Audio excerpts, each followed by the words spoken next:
बताया तो भक्ति महारानी ने पूछा कि हे नारद जी, आप हमें यह बताइए कि जब इतने दोष है कलयुग में तो फिर परीक्षित जी ने इसका वध क्यों नहीं किया, इसे मार क्यों नहीं दिया? ना रहता बास ना बजती बांसुरी।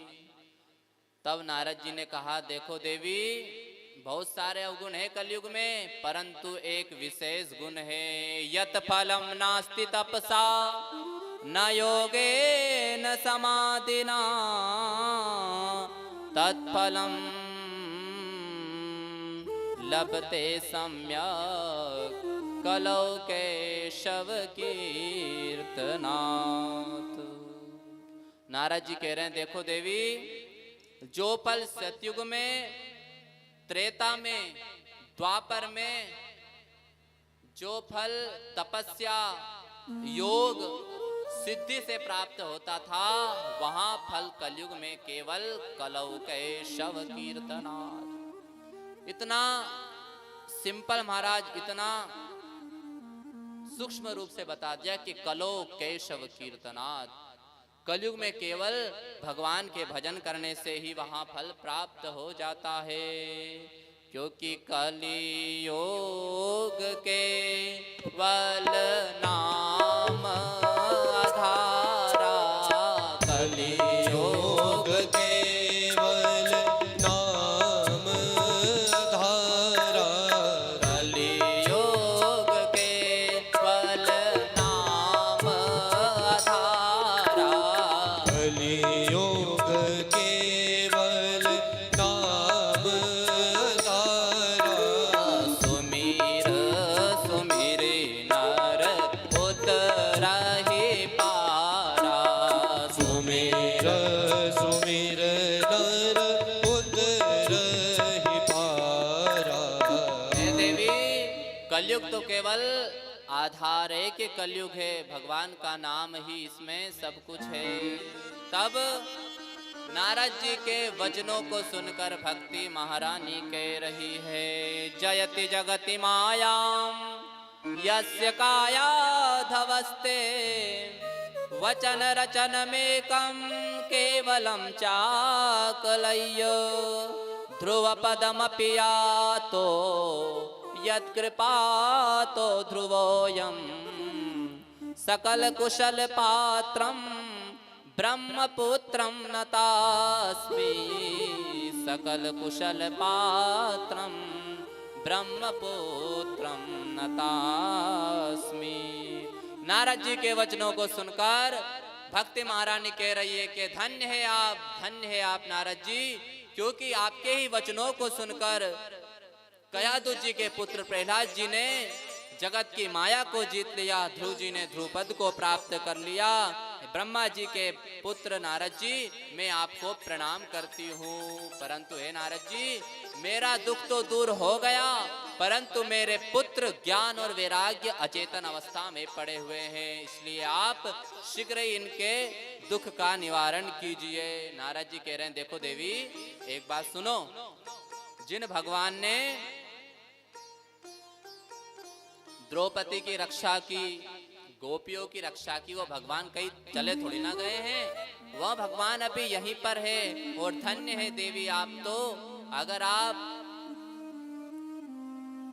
धन्य है देवी आप, आपका दुख निश्चित ही दूर होगा।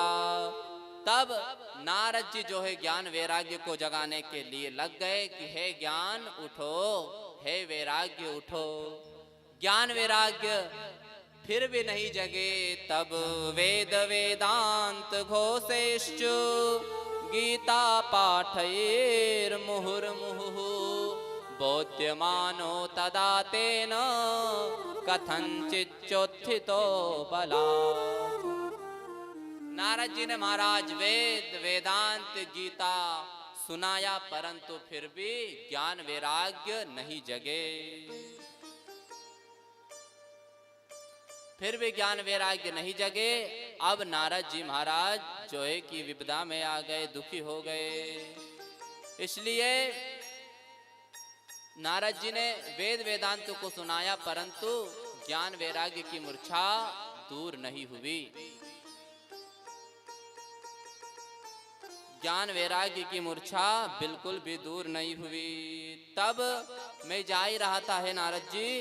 नारद जी कह रहे हैं कि हे सनकादि को, तब मैं दुखी हुआ और दुखी होकर के मैंने भगवान के नाम का संकीर्तन किया। भगवान के नाम का संकीर्तन किया तो आकाशवाणी हुई। आकाशवाणी ने कहा कि है नारद जी, आप दुखी ना होइए, आप दुखी मत होइए। जिस कार्य को आप कर रहे हैं, जिस परिश्रम को आप कर रहे हैं, वह निष्फल नहीं होगा। आप सत्कर्म कीजिए। ऐसा कहकर महाराज जो है आकाशवाणी का लोप हो गया। नारद जी मन में विचार कर रहे हैं कि आकाशवाणी ने भी बात को घुमा फिरा कर कहा, अरे यहाँ कह देती कि सत्कर्म है क्या, अथवा यहाँ बोल जाती कि वह महात्मा बताएंगे। नारद जी महाराज जो है संतों के पास गए। जिन संतों के पास जा रहे हैं सब कह रहे हैं कि हमें नहीं पता कि है नारद जी, आप जो है ब्रह्मा जी के मानस पुत्र, आपको नहीं पता कि सत्कर्म क्या है, तो हमें कैसा पता चलेगा, कैसे हमको पता होगा। अनेक जगह पर मैं गया और मेरा परम सौभाग्य है कि मैं बद्र विशाल में आया और मुझे आप जैसे संतों का दर्शन हुआ।